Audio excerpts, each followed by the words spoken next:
체크인스탁에서 오늘장 개장 준비 마무리해보겠습니다. 알파경제 김종효 이사, 나도투자자문 이재규 본부장 나오셨습니다. 두 분 안녕하세요. 네, 안녕하십니까. 안녕하세요. 반갑습니다.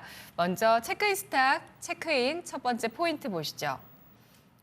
실적 시즌 주목할 포인트는 3분기 실적 시즌의 분위기는 일단 조금 맛은 본 것 같습니다. 좋았던 쪽은 강한데 또 부진한 쪽은 또 이렇게까지 빠질 일인가 할 정도로 좀 빠지는 모습들을 보여주고 있죠. 이사님 어떻게 보실까요? 네, 전형적인 종목 장세 형태의 모습을 보이면서 전체적으로는 부진하지 않을까라는 우려감이 좀 높아지고 있는 구간입니다.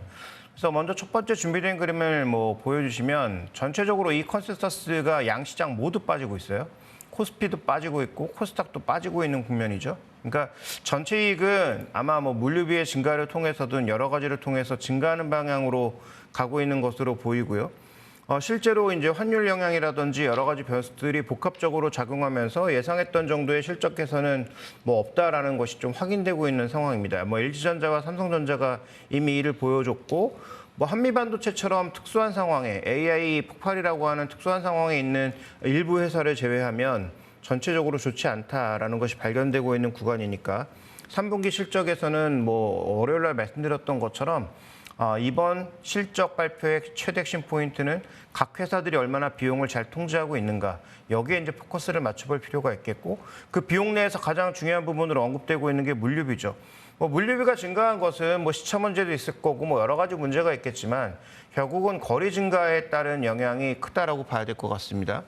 호르무즈 해협은 아니고 그 수에즈 쪽이 막히면서 다 희망봉을 돌아가는 그 거리 증가 자체가 전체적으로 물류비 증가와 리드타임 증가를 가져온 것으로 보여주고 있고요. 그로 인해서 전반적으로 일단 계속 물류비는 증가하고 있는 상황이고, 미국 시장에서는 또 항만노조 파업으로 인한 임금 상승으로 어느 정도의 이제 물류비 상승이 계속 나타날 것으로 보이니까 그런 부분들에 대한 부담감은 우리가 좀 생각해 봐야 될 것 같고요. 그래서 이제 업종별로 좀 살펴봐야 되는데, 그러면 지금 IBK 퀀트 쪽에서 보고 있는 업종별로 봤을 때 이익이 개선되고 있는 업종은 무엇이냐?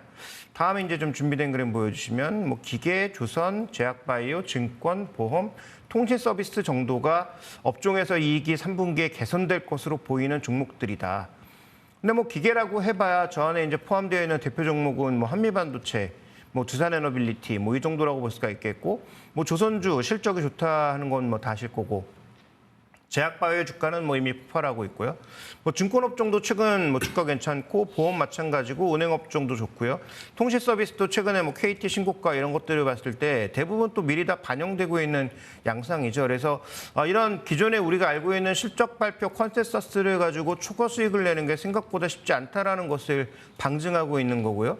그렇다면 지금 구간에서는 일정 부분 수익 났을 때 그 수익을 어떻게 잘 관리하는지가 핵심 포인트일 거고, 현금이 있는 상황이라면 비싸진 종목을 비싼 가격에서 공격적으로 사는 것이 과연 좋은 전략인가에 대해서는 좀 고민이 필요한 부분이 아닌가 이렇게 보고 있습니다. 따라서 3분기 이제 미국 선거도 얼마 남지 않은 상황이고 다음 주가 실적 발표의 본령이라고 볼 수 있는 구간으로 들어가는데, 그렇다면 이 타이밍은 넘어서 매수를 하는 게 차라리 낫지 않을까? 그러니까 실적 발표도 조금 보고 정말 예상한 만큼 실적이 나오는지도 확인하고 미국 대통령에 누가 돼서 어떤 정책을 쓰는지도 확인이 필요하다라는 거죠. 대표적으로 어제 이제 현대차, 기아차 같은 게 흘러내린 게 여러 가지 이유가 있겠습니다만 3구 실적이 나쁘지 않다고 하는데도 트럼프의 지지율이 올라가고 베팅률이 올라가니까 하락하는 그런 요인을 보여주고 있는 거 아니겠습니까? 그래서 전체적으로 본다면 지금 현재 구간에서 현금이 있으신 분들의 매수 타이밍은 아마도 미대선, 좀 길게 본다면 짧게 본다 하더라도 이번 주와 다음 주에 있을 이번 주가 아니죠. 다음 주와 그 다음 주에 있을 실적 발표의 본령을 좀 넘고 나서 접근하시는 게 상대적으로 낫지 않을까 이렇게 보고 있습니다. 네, 시장에 자리 잡은 또 확인할 거대한 불확실성으로 3분기 실적과 미국 대선을 꼽고 있습니다. 어제 TSMC 실적 발표도 역시 우리 장에서 그러한 심리를 확인할 수 있었던 게 TSMC 관련주 안 가다가 확인하고 그 이후에 갔거든요. 이렇게 확인하고 대응하려는 움직임들 속에서 공격적인 매수 자제하자라는 의견 나왔습니다. 다음 체크 포인트 보시죠. 오늘장 체크인 두 번째 포인트. 원전주 재차 움직임 보일까? 네, 원전주의 상승이 벌써 좀 지속적으로 나온 상황입니다. 두산 에너빌리티 같은 경우도 오늘까지 만약에 오르면 뭐 거의 일주일 내내 상승이 보여지는 건데요. 원전주 움직임 어떻게 봐야 될까요? 원전주들 같은 경우는 올해 들어서 좋은 주가 흐름을 보이다가 체코의 수주 소식이 나온 이후에는 굉장히 오랫동안 조정을 받았죠. 그리고 나서 최근에는 다시 한 번 더 부각이 되고 있는데 뭐 구글이라든지 아마존에서 원전 쪽에 대한 투자, 특히 SMR 쪽에 대한 투자를 하겠다는 이야기가 나오면서 시장에서 계속해서 좀 부각이 되고 있습니다. 다만 우리가 여기서 생각을 해볼 부분은 원전이 왜 필요한가라는 부분인데 결국엔 AI 발전이라든지 미국의 노후 인프라 혹은 추후에 전력 수요량이 늘어날 가능성이 높기 때문에 그에 따라서 에너지원을 확보할 필요가 있다는 거죠. 그래서 우리가 뭐 과거에 화석연료도 있지만 지금 신재생 에너지도 이야기가 나오고 있습니다. 근데 여기서 중요한 것은 신재생 에너지 같은 경우는 여전히 화면에 보시면 아시겠지만 신재생 에너지의 발전 원가가 여전히 좀 비싼 편이거든요.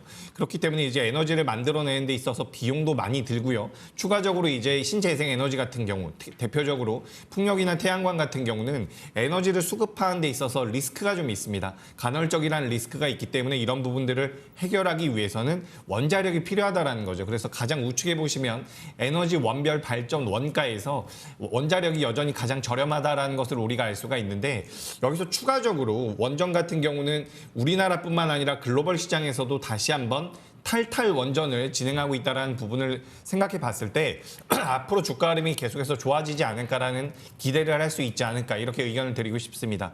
특히 유럽 같은 경우는 이탈리아가 가장 먼저 탈원전을 외치면서 탈원전을 했었는데 지금 이제 탈탈원전이라고 해서 다시 원전으로 복귀를 하고 있거든요. 결국엔 에너지 수요가 늘어나다 보니 거기에 가장 적합한 에너지원으로 원자력이 계속해서 선택을 받고 있는 것 같습니다. 뭐 뿐만 아니라 제가 이렇게 말씀드리는 것도 굉장히 뭐 새겨 들어주시면 좋겠지만 저뿐만 아니라 빅테크 기업들에서 원전 쪽에 대한 투자를 지속하고 있다는 부분 역시도 이 원전 산업 자체가 다시 한번 개화라고 표현하기는 좀 그렇고요. 다시 한번 커질 수 있지 않을까 이런 관점에서 전 원전주들이 올해 하반기에는 그래도 변동성을 좀 보일 가능성이 높다 이렇게 보고 있으니까 이 부분을 참고하시면 좋을 것 같습니다.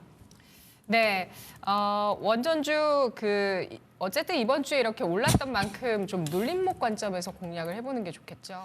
네, 아무래도 지금 사실 정확하게 말씀드려보자면 두산 에너빌리티나 한전 KPS, 뭐 한전 기술 같은 기업들을 제외하고는 대체적으로 좀 규모가 작죠.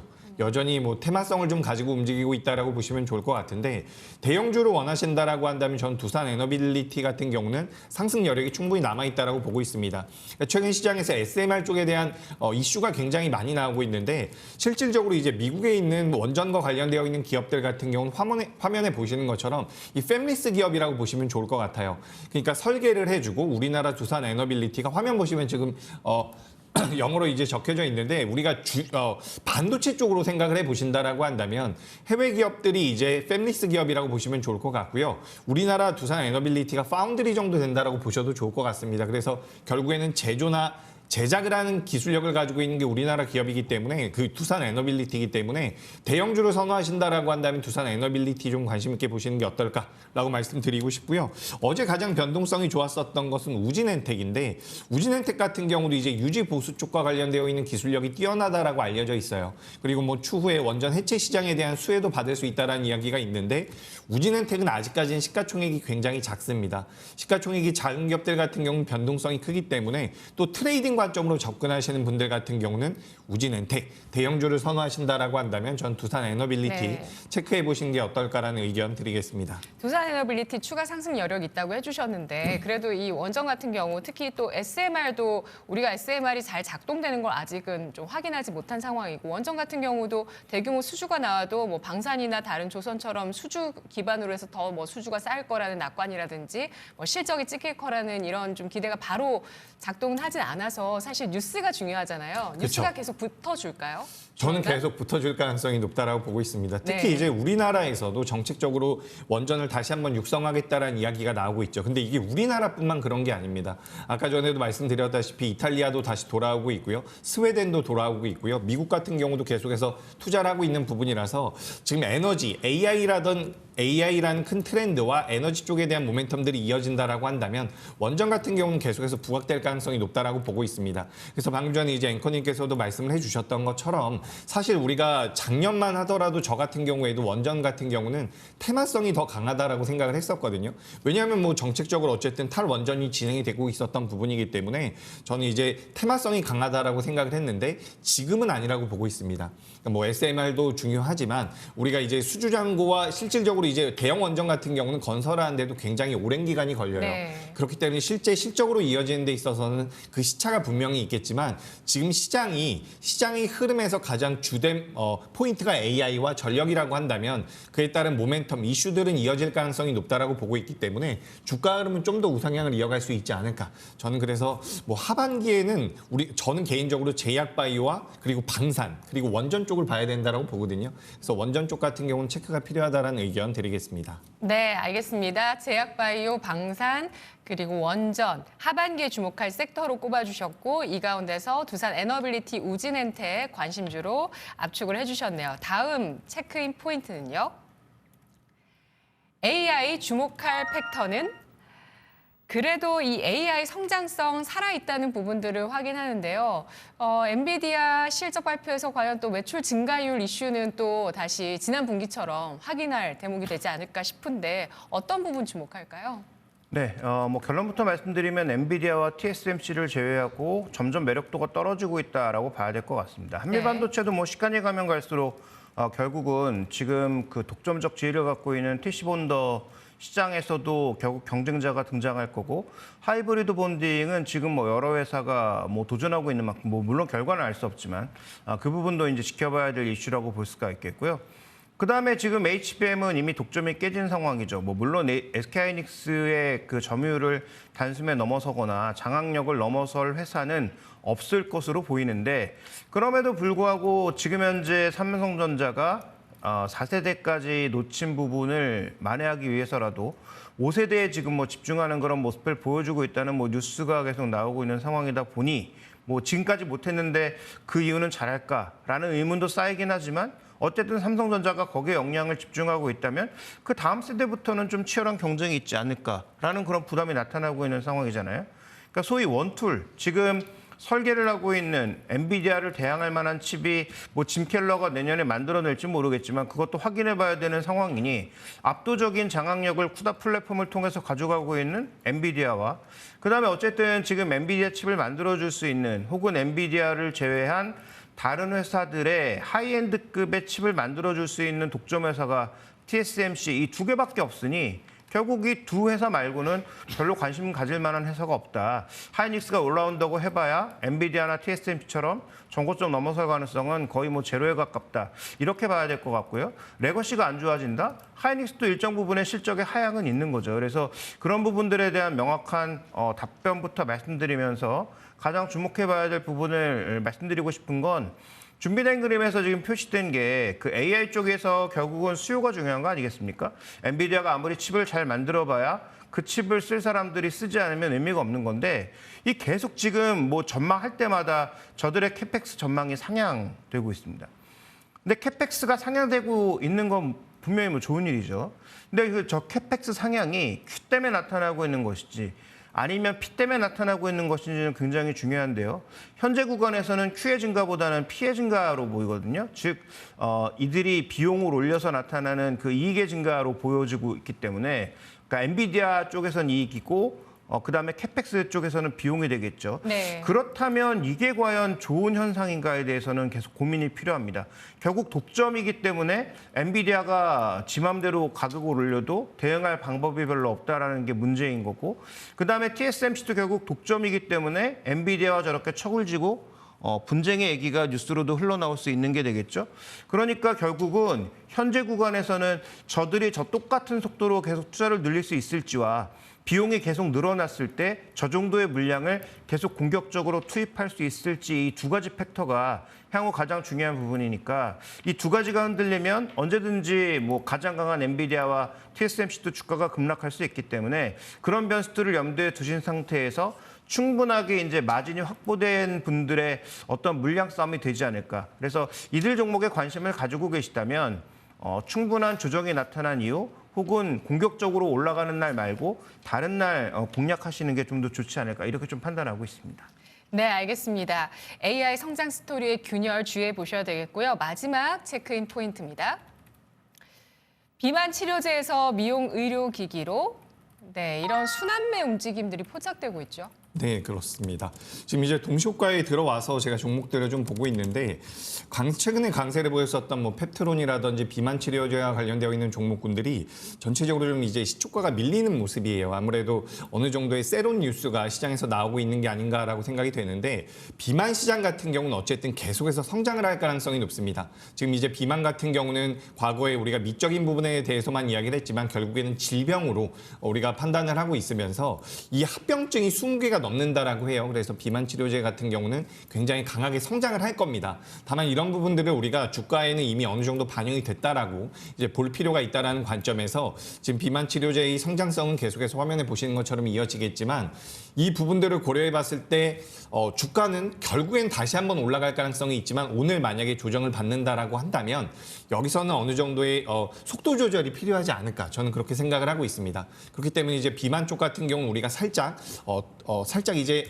관심도를 좀 줄일 필요도 있지 않을까라고 말씀드리고 싶고요. 다만 우리가 여기서 이제 투자 아이디어를 저는 확장할 필요가 있다라고 보고 있거든요. 그러니까 우리가 비만 치료, 뭐 위고비가 우리나라에 상륙했다라는 이야기도 있고요. 상륙을 했고요. 그리고 관련되어 있는 종목군들도 많이 있는데 실제로 비만 치료제를 통해 가지고 살을 빼게 된다면 뭐 살이 움푹 패이거나 주름이 생긴다거나 이런 부분들로 인해서 미국에서는 이제 오젬픽 페이스라는 이야기들을 많이 하죠. 그래서 화면 보시면 뭐 부작용이 나온다라고 이야기가 되고 있는데 그렇기 때문에 이 부작용들을 해결해 줄 수 있는 해결이라고 표현하기는 좀 그런데 피부를 펴주거나 피부를 채워줄 수 있는 이 보톡스와 필러 쪽 같은 경우는 지금도 주가 흐름이 견고하게 나오고 있습니다. 뭐 시장에서 최근에 많이 부각이 되고 있기 때문에 뭐 휴젤이라든지 파마리서치 같은 기업들 많이 이야기가 되고 있는데 이런 기업들 같은 경우는 비만 치료제 쪽이 어느 정도 조정을 받을 때에는 충분히 반발 매수를 노려볼 수 있지 않을까라고 생각이 되기 때문에 이런 종목군들을 좀 보시는 게 어떨까라고 생각을 하고 있어요. 그래서 제가 자료를 좀 준비를 해봤는데 이 보툴리늄 톡신이라고 우리가 이야기를 하죠. 보툴리늄 톡신과 필러 그리고 필러와 스킨 부스터라고 되어 있는데 지금 화면 보시면 스킨 부스터 같은 경우는 우리가 리주란이라고 하죠. 이제 파마리서치의 유명한 제품인데 네. 리주란을 이제 스킨 부스터라고 보시면 좋을 것 같고요. 필러의 하위 개념이라고 이야기를 하더라고요. 근데 화면에 보시다시피 연간 기준으로 8%에서 9% 정도의 성장이 이어지고 있습니다. 이런 부분들을 우리가 좀 고려해 볼 필요가 있고요. 이 기업들 같은 경우는 미국 쪽에 대한 수출 물량이 잘 나오는 기업들이 굉장히 큰 메리트를 가져갈 가능성이 높거든요. 미국 쪽에서 이제 가장 수출 금액이 많이 나오고 있는 기업이 대웅제약이라고 보시면 좋을 것 같은데 앞으로는 이제 휴젤도 많이 따라 올라올 가능성이 높다라고 이야기가 되고 있습니다. 그래서 저는 이제 비만 당뇨 쪽 같은 경우도 여전히 매력이 있지만 여기 쪽에서 좀 우리가 투자 아이디어를 확장한다라고 한다면 이 미용기기와 관련되어 있는 종목군들은 상대적으로는 상승 여력이 더 남아있다라고 보고 있기 때문에 우리 시청자분들께서도 이런 종목군들 좀 체크하셔가지고 공략해 보시면 어떨까라는 의견 드리겠습니다. 네, 알겠습니다. 비만 치료제와 동반 성장할 미용 의료기기 가격 메리트 있는 종목들 짚어봐야 되겠습니다. 오늘 체크인 스탁이었습니다.